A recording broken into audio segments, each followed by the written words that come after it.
Hello, sound clear ভাই? Response করেন। Sound clear? জি স্যার। ওকে, দেন।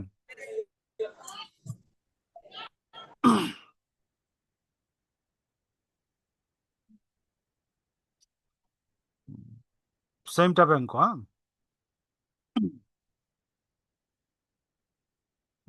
সেম টাইপ অঙ্ক। তো এই অঙ্কটা করামো আরেকটু সহজ নিয়মে। দেখেন, এই শিট আপনাদের দিয়ে দেবো। এখন পর্যন্ত আমি ফাইনাল করি নাই। মোটামুটি 18টা অঙ্ক আমি সিলেক্ট করছি এখানে, হ্যাঁ। আর অঙ্ক আছে 18টা। দেখি আরো এক দুইটা অ্যাড করতে পারি, তারপর আপনাদের দিয়ে দেবো এটা, হ্যাঁ। 13 নম্বর। আগের গুলো সহ 18টা নাকি নতুন সব? আগের গুলো সহ 13টা। আগে আপনার এই যে 11 পর্যন্ত দেওয়া হয়েছে, ঠিক আছে। জি স্যার। দেখেন, আহ, এই অঙ্কটাতে আপনার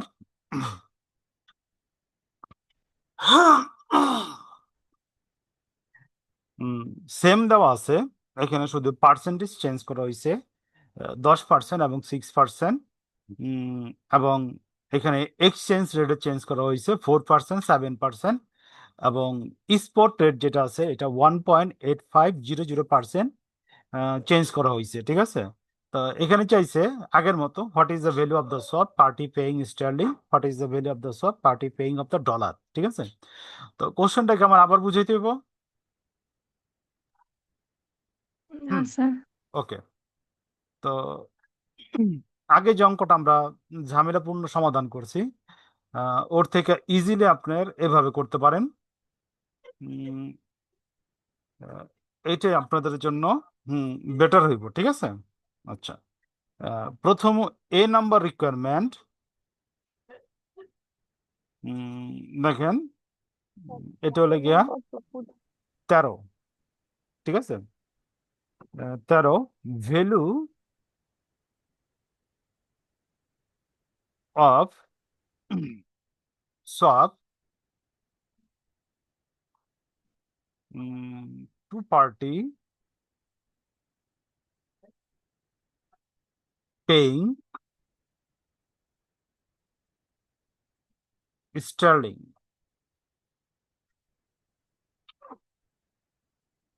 Sterling S,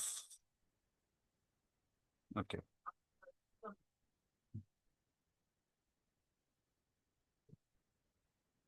We know that S সমান সমান B1 minus BO into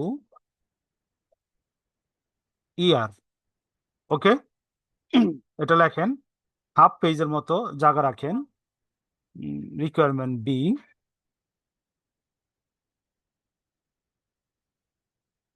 value of swap to party paying dollar,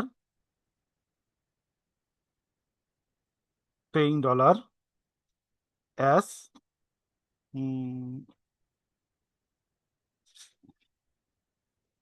we know S equal to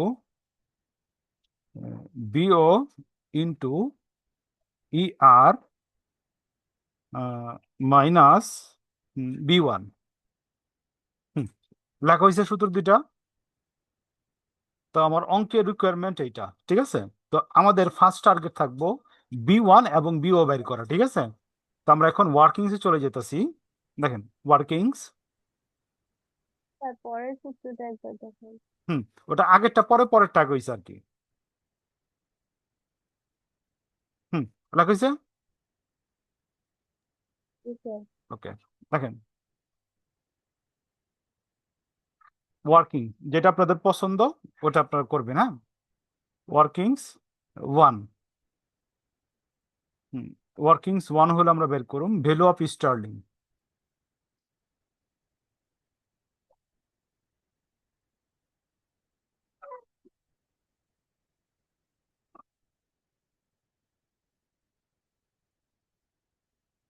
BO, okay. Hmm, we know that, আমরা জানি যে BO সমান সমান I divided by 1 plus I T plus 1 plus RV 1 plus I T, okay. আচ্ছা, here RV সমান সমান 3 million, sorry 3 না, 20 million.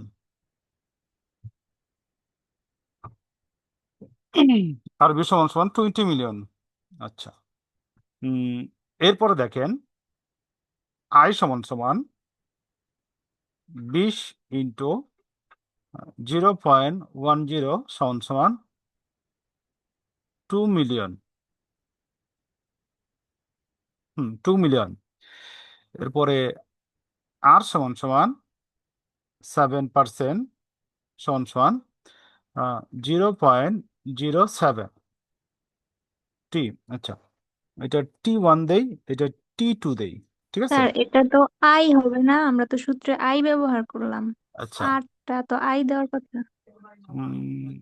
আচ্ছা, আপনারা লেখেন তারপর বুঝেতেছে, হ্যাঁ। ইন্টারেস্ট। আপনারা লেখেন তারপর আমি বুঝেতেছি, হ্যাঁ। আচ্ছা, 3 ভাগ হইল গিয়া 12 সমান সমান 0.25। আচ্ছা, T2 সমান সমান 15 ভাগ 12 সমান সমান 1.25। আচ্ছা, এখন বুঝি, হ্যাঁ। আয়টা হলো গিয়ে আমার, দেখেন আয়টা হলো গিয়ে আমার ইন্টারেস্ট, ঠিক আছে। আর এইটা হলো গিয়া আমরা লিখছি না যে 1 + K, cost, cost of capital করছেন না? হ্যালো, জি স্যার। ওইখানে দুইটা রেট দেওয়া থাকতো না, একটা কুপন রেট আর একটা interest. I rate, return return rate. আরটা হলো রিটার্ন রেট, আর এটা হলো ইন্টারেস্ট, কুপন যে পাইবেন আপনি সুদ, ওইটার রেট দুইটা দুইটা দেওয়া আছে, ঠিক আছে। আচ্ছা, দেখেন এখন আমরা বসাই দিতেছি 2 1 + 0.07 = 25। সেটা স্যার, হচ্ছে যে আর যে দিচ্ছেন এটা তো ইন্টারেস্টেড, তো হচ্ছে যে ওই এটা সূত্রতে হচ্ছে ক্যাপিটাল আই, না স্মল আই দেওয়া আছে, আর এখানে আর দেওয়া আছে। তো হেয়ারেও সেম ও দিব না, ও সেটা ও, বলতে। বুঝছি বুঝছি বুঝছি। স্যার আমি এটাই ও বলছিলাম। ও বুঝছি। ও আচ্ছা, খেয়াল করেন, ঠিক আছে। তো আমি এক স্যারের কথা কই, যখন অনার্স ফার্স্ট ইয়ারে ফিনান্স শুরু করলাম প্রথম, ওই সময় তো ফিনান্স বুঝি না, ঠিক আছে। তো উম, ওই সময় আমাদের 3টা বই মার্কেটে মোটামুটি অ্যাভেলেবেল আসলে, একটা হলো শাহজাহান মিনা, ঠিক আছে, একটা হলো M A কালাম, আরেকটা আসছিল B ঘোষাল। ঘোষাল স্যারের বই ওই সময় প্রথম বাইর করছে, ঠিক আছে। তো শাহজাহান মিনা দেওয়া আছে আর, আর এই যে M A কালামে দেওয়া আছে আর, আবার ঘোষাল স্যারের বই আরেকটা দেওয়া আছে, ঠিক আছে। বড় হাতের আর দেওয়া আছে। না তো কনফিউজড পড়ে গেছি গা, কোনটা লিখুন। আপনি হলে কোনটা লিখতেন? তার হ্যালো, স্যার আর আই। লিখতাম। খেয়াল হ্যাঁ, করেন। আমি আর লিখতাম হুম, সেটা। তো ম্যাডামকে জিজ্ঞাসা করলাম ওই সময় যে আমিনা ম্যাডাম পড়ায়, মেবি আপনাদের কিছুদিন আপনাদের ফিনান্স ডিপার্টমেন্টে ছিল ম্যাডাম।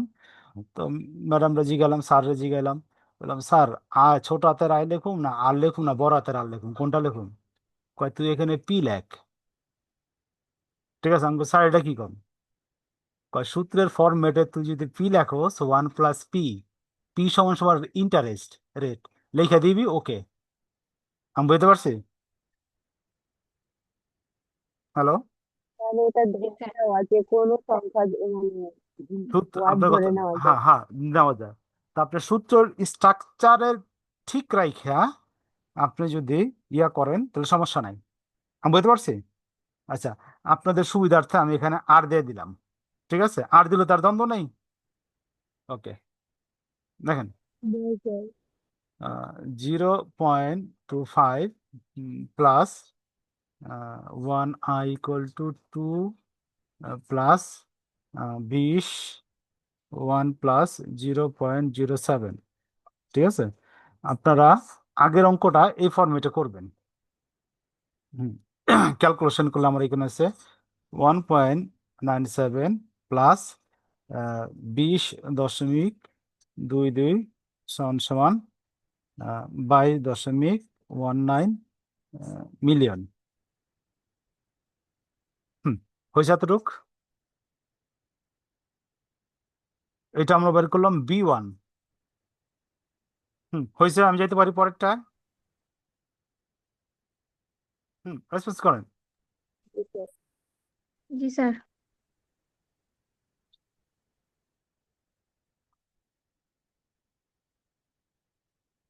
ওয়ার্কিংস টু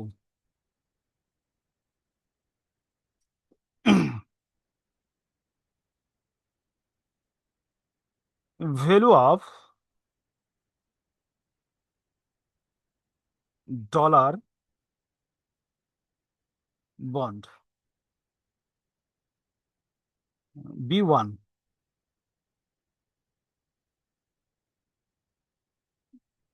B1 সমান সমান সেম হইব আই, I+1, এখানে আমরা T1 দেই বোঝার লাগা, plus 1 + RB, 1 + I T2। Sir উপরেরটা তো I+RV। I+RB তে দিছি। আই প্লাস স্যার আপনি বলতেছিলেন 1+RV, আমি ওইটা প্রথমটা নিচে ওয়ান নিচে লিখছি, পরে দেখছি যে নিচে ওয়ান। ক্যালকুলেশন করছেন ওয়ান। আচ্ছা, আমি যা আই বলুম ওটা ইয়া করে না, যা লেগে ওটা খেয়াল করে না। আচ্ছা, RB সমান সমান এখানে দেখেন ডলার 30 মিলিয়ন, 30 মিলিয়ন। এরপর আমার কি দরকার? আই 30 × 0.6, না 0.06 সমান সমান $1.8 মিলিয়ন। আচ্ছা, তারপর হইলো আর, আর সমান সমান 4%। আরবির ফুল মিনিংটা তো বলেন না। আচ্ছা, এটা হলো রিডিমেবল ভ্যালু, অর্থাৎ যে সময় পরিশোধ করবেন ওই সময় বন্ডের ভ্যালু।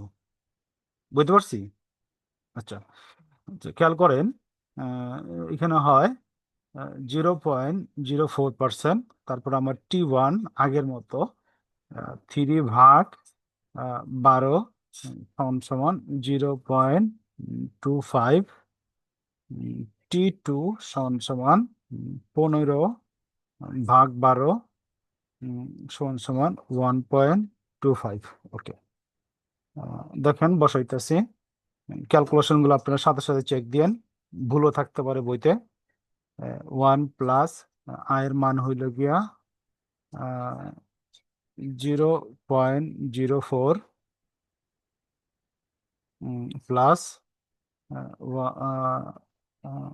1.8 প্লাস 30, এখানে 1 + 0.04, এখানে হইব 0.25, এখানে হইব 1.25। ওকে, ক্যালকুলেশন করলে এখানে হইব 1.78 প্লাস 30.28 ও সমান সমান ডলার 32.06 মিলিয়ন। ওকে, আচ্ছা এই পর্যন্ত তো ক্লিয়ার হয়েছে না? জি স্যার।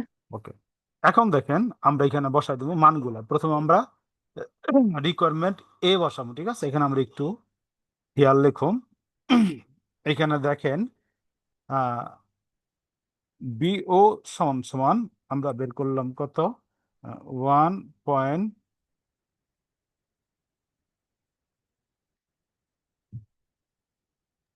স্যার 22.19 মিলিয়ন একটু ওয়েট করেন, বিও। একটু ওয়েট করেন। হুম 22 বিও 22.19, হ্যাঁ আচ্ছা, মিলিয়ন।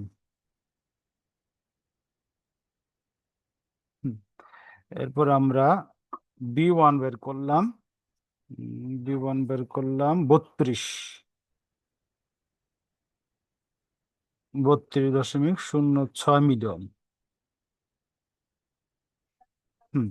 ইয়ার, ইয়ার হইলো আমার এক্সচেঞ্জ রেট। হ্যাঁ দেখেন ওইখানে দেওয়া আছে এই যে কারেন্ট এক্সচেঞ্জ রেট। হ্যাঁ ইয়ার মানে এক্সচেঞ্জ রেট। হ্যাঁ এক্সচেঞ্জ রেট দেওয়া আছে আমার $1.85। সবগুলো আমি পেয়ে গেলাম এখানে।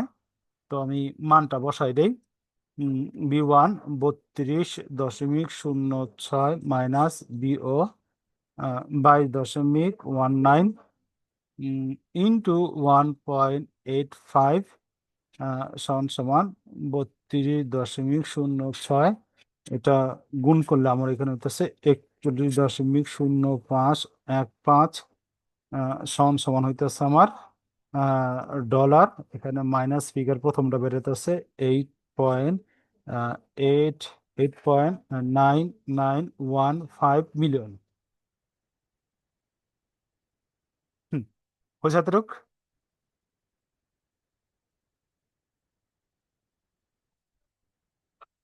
জি স্যার। ওকে, তো দেখেন এখানে আপনি হিয়ার লিখে দিবেন। আর অ্যান্সারটা আবার দেখি।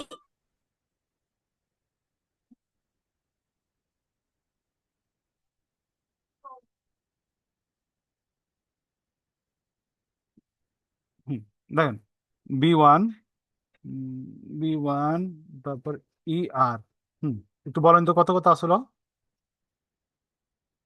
বি0? Sir 22.19 million. 19 মিলিয়ন। আর এরপরটা বি1 হচ্ছে 32.06।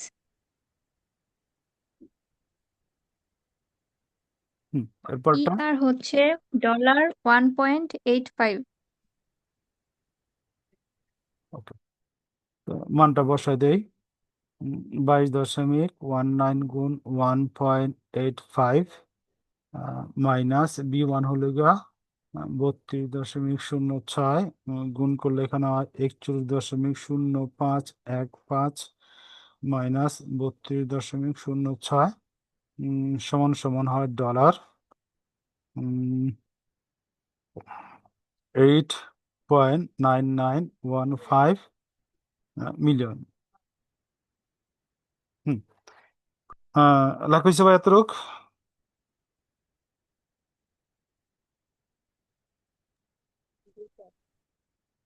ওকে, তো কোন কোশ্চেন আছে? বুঝি না। স্যার 41.0515 থেকে 32.06 মাইনাস করলে মাইনাস হুম মাইনাস হইব না, ঠিক আছে? যেহেতু এটা বড় এটা ছোট, মাইনাস হইব না, ঠিক আছে? আচ্ছা, আপনাদের যেই নিয়মটা ইজি মনে হয় ওই নিয়মে করবেন, ঠিক আছে? ক্লিয়ার? স্যার আচ্ছা, তো আজকে যতটুকু করলাম স্যার হ্যাঁ বলেন। স্যার স্টার্লিং এর ভ্যালুটা ইউরোতে হবে না নাকি কোনটা? ডলারে হবে? স্টার্লিং এর যে ভ্যালুটা বের করলাম হুম এটা কি ইউরোতে হবে নাকি ডলারে হবে? কোশ্চেনে তো ইউরো দেওয়া ছিল না। হুম, একটু ওয়েট করেন। ইউরো দেওয়া ছিল। স্যার আগের ম্যাথে তো দুইটাই হচ্ছে আমরা ডলারে বের করছি। আচ্ছা দেখেন, এইখানে আমরা দুইটা ডলারই এক্সচেঞ্জ করছি। দেখেন, the exchange dollar per pound sterling. ঠিক আছে, দুইটা রেজাল্টই ডলারে হইব। ঠিক আছে, হ্যালো, রেজাল্ট জি স্যার। দুইটাই আপনার ডলারে হইব। ঠিক আছে, তো এই টাইপের আরেকটা অঙ্ক আছে, ওইটা আমি সরাসরি করামু। তারপর আরো যে অঙ্কগুলো আছে ওইগুলো এক একটা এক এক নিয়মের। আচ্ছা, এগুলো আমার সরাসরি করাই দিতে হইব। ঠিক আছে, আচ্ছা ওই যে শর্টকাট যে কোশ্চেনগুলো প্রবলেম ছিল ওইগুলা কি, কত কত বললেন? স্যার 5 আর 6 একই নিয়মের অঙ্ক, একটা করাইলেই হবে। আর হচ্ছে 10 নাম্বার। 5 আর 6, হ্যাঁ। আচ্ছা 5, জি স্যার। আচ্ছা 6টা করাই তাহলে, হ্যাঁ। ওকে,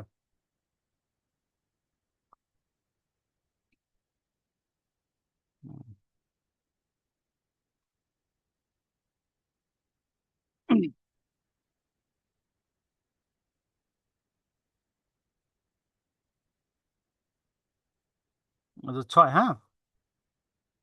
দেখেন, company A British manufacturer, company A হইলে গিয়ে একজন British manufacturer, wishes to borrow US dollar and fixed rate of interest.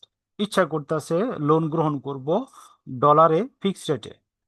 Company B company B a US multinational wishes to borrow sterling fixed rate of interest. এবং company B USA multinational একটা company wish করতেছে sterling নিব fixed রেটে। ঠিক আছে, they have quoted the following rate as per subject adjust different tax effect. ঠিক আছে, company a company B Sterling এ যদি লোন গ্রহণ করে 0.5%, 8.5%, ইউএস ডলারে লোন গ্রহণ করলে 7.0%, 6.2% এখানে বলা হয়েছে। Design the swap that will net bank acting the intermediate 10% point per annum and that will reduce gain 15% point per annum of the is two currency. ঠিক আছে, তো এখানে বলতেছে ডিজাইন করো সোয়াপ নেট ব্যাংকিং সোয়াপ হিসাবে এখানে acting করতেছে কে, bank. বলতেছে ইন্টারমিডিয়েট 10% পার অ্যানাম পয়েন্ট হইব and that will process gain 12% পার অ্যানাম। ঠিক আছে, এখানে 15%। তো এখানে দেখেন 15% কি হইব প্রসিডিউর করলে আপনার গেইন হইব। ঠিক আছে, দুইটা কোম্পানি, এই ইনফরমেশন আমার দেওয়া আছে। তো আমি সলিউশনে চলে যাই।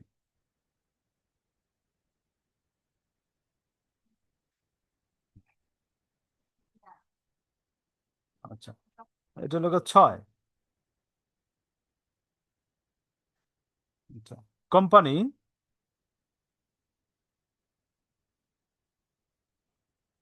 এ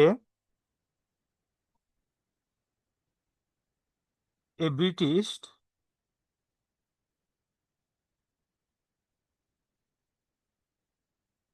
manufacturing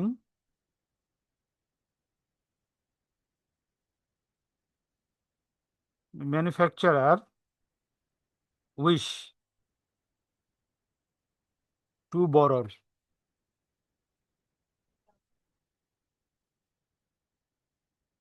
US dollar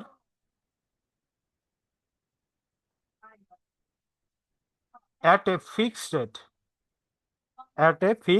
rate interest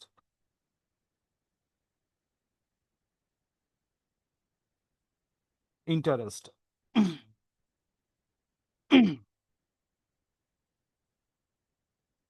On the other hand,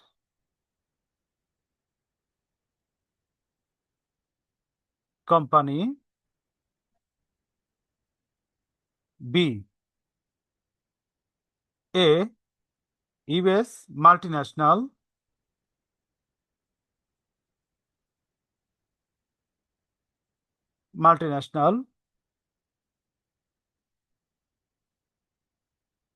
wish to borrow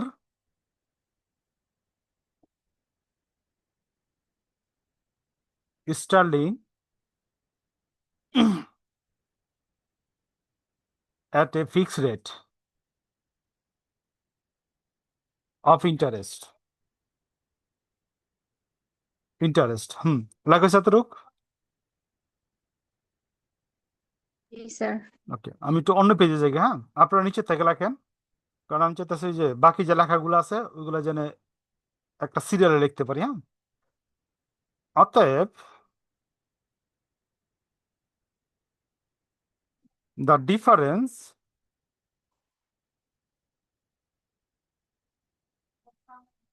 difference in US dollar rate সমান 7% minus 6.2% সমান 0.8%. The difference in sterling interest rate সমান 11% minus 10.6% সমান 0.4%. এখানে আমার আইতাছে 0.4% difference. Less bank commission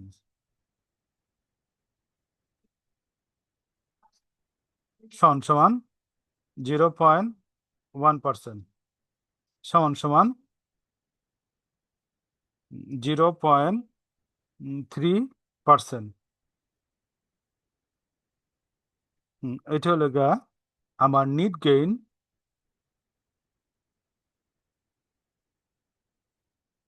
of both parties. Need gain both parties. অতএব need gain of each party সমান 0.3% ভাগ 2 সমান 0.15% PA। লাগে যতটুক? হ্যালো আপু।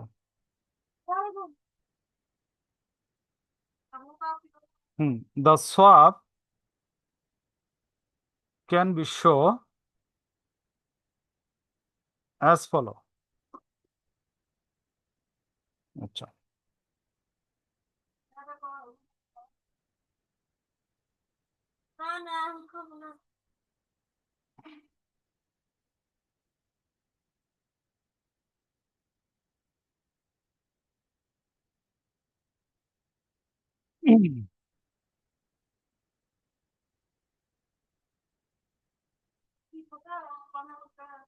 কোম্পানি এ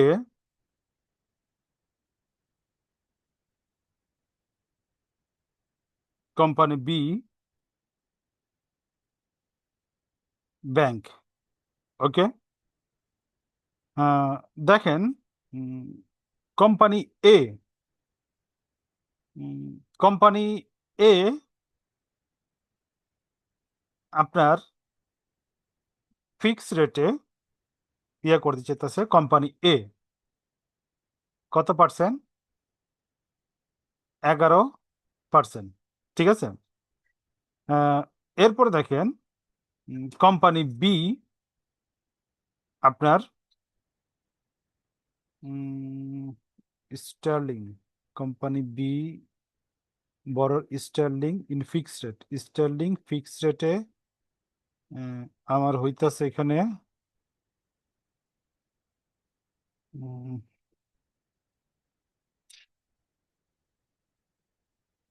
কোম্পানির বি ফিক্সড রেটে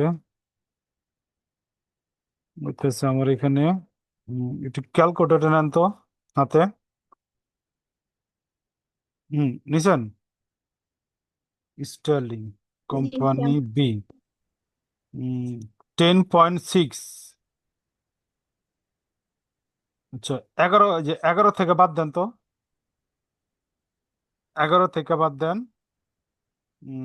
15 কত হয়? স্যার 11 থেকে 15 বাদ দিব? হুম। -4। এটা কি করলো? -4। বললাম এটা কি করছে চিত্রতে?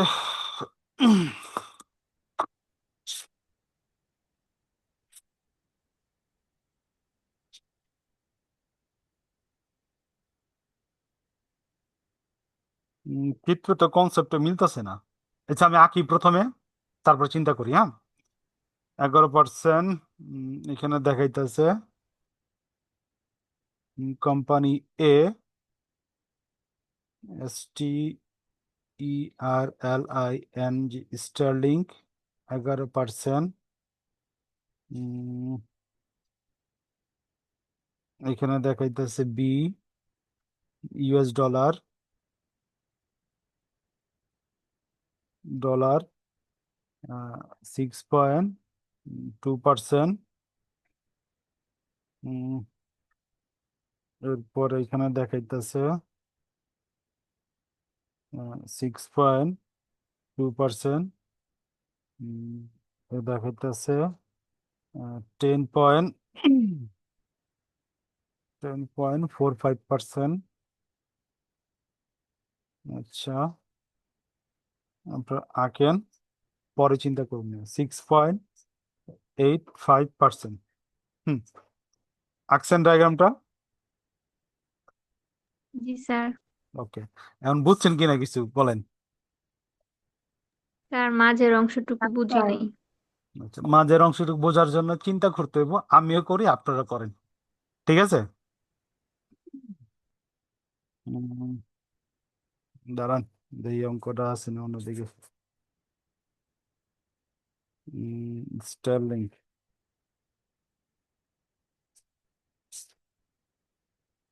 আচ্ছা, এইটা আর আর কোনটা? আর 10 নম্বরটা? জি স্যার। এই দুইটা ডায়াগ্রামের সমস্যা, আর তো কোনো সমস্যা নাই। স্যার ডায়াগ্রাম না, অঙ্কটাও হচ্ছে করাই দিতে হবে মনে হয়। কারণ হচ্ছে একই রেটে দেওয়া এখানে প্রশ্নে, যেমন 6, দুইজনই তো ফিক্সড রেটে করতে চাচ্ছে। ও, এটাও ফিক্সড দুইজনে?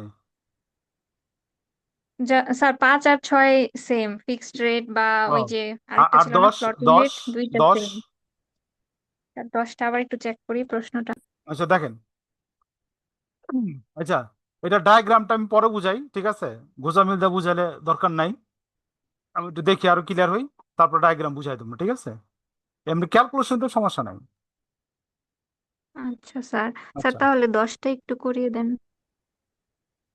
স্যার আমার হচ্ছে ক্যালকুলেশনের প্রবলেম হচ্ছে না, বাট এই ডায়াগ্রামে হুম। আমার প্রবলেম হচ্ছে, মানে আচ্ছা। আমি কোথায় প্লাস করব কোথায় মাইনাস করব হুম। বিষয়টা বুঝতে পারছি না। আচ্ছা, বিকজ একটা অঙ্কে ছিল যেখানে দুইজনই লোন নিয়েছে, তো হুম। ওখানে আমি কাকে আচ্ছা, প্লাস মানে মানে এটা আচ্ছা, প্লাস দিব আর আচ্ছা, কাকে আচ্ছা, মাইনাস দিব আমি বুঝিনি। বলি, ঠিক আছে? অনেক সময় এরকম থাকে, একজন ইনভেস্ট করছে, একজন লোন নিছে, ঠিক আছে? আবার অনেক সময় থাকে দুইজনই লোন গ্রহণ করতেছে। তো এক এক সময় এক এক রকম হবে, ঠিক আছে? তো যেহেতু বেশি অঙ্ক নাই এখানে আপনাদের, ঠিক আছে, অল্প কয়েকটা অঙ্ক, তো ডায়াগ্রাম গুলা আপনারা যেভাবে যেভাবে বলে দেবো ওইভাবে মনে রাখবেন, আর অঙ্ক দিলে হুবাহু এইখান থেকে আবার রিপিট করব। আমি বুঝতে পারছি, যেহেতু এই সবগুলো অঙ্ক আপনার এই যে জনসিন হালের, তো এইখান থেকে আপনার রিপিট করার সম্ভাবনা থাকবে বেশি, ঠিক আছে? তো ওই দুটো অঙ্ক আমি করাই দেবো, কোনো সমস্যা নাই। এই ছাড়া আর তো কোনো প্রবলেম নেই, আছে? হ্যাঁ স্যার। আচ্ছা। স্যার 10 নাম্বারটাই। আচ্ছা, করাই দেবো না, ঠিক আছে? আর 5 মিনিট আছে, আমি করানো শুরু করলো ফাট করে লাইনটা কেটে যাবো, ঠিক আছে? এই জন্য শুরু করতেছি না, ঠিক আছে? তো আমার 10 মিনিট আগে আচ্ছা আমার আমার আমার টাইম রিমাইন্ড দেয় এখানে, এই জন্য বলে আর 10 মিনিট আছে, ঠিক আছে? আর আপনারা এই যে পেমেন্ট ক্লিয়ার করে দিন, আপনাদের কোন মাস শেষ হয়ে গেছে, সবাই বলে দিন, ঠিক আছে? 9 তারিখের আগে সবাই পেমেন্ট ক্লিয়ার করবেন। আচ্ছা, তো আজকে এই পর্যন্তই। আসসালামু আলাইকুম।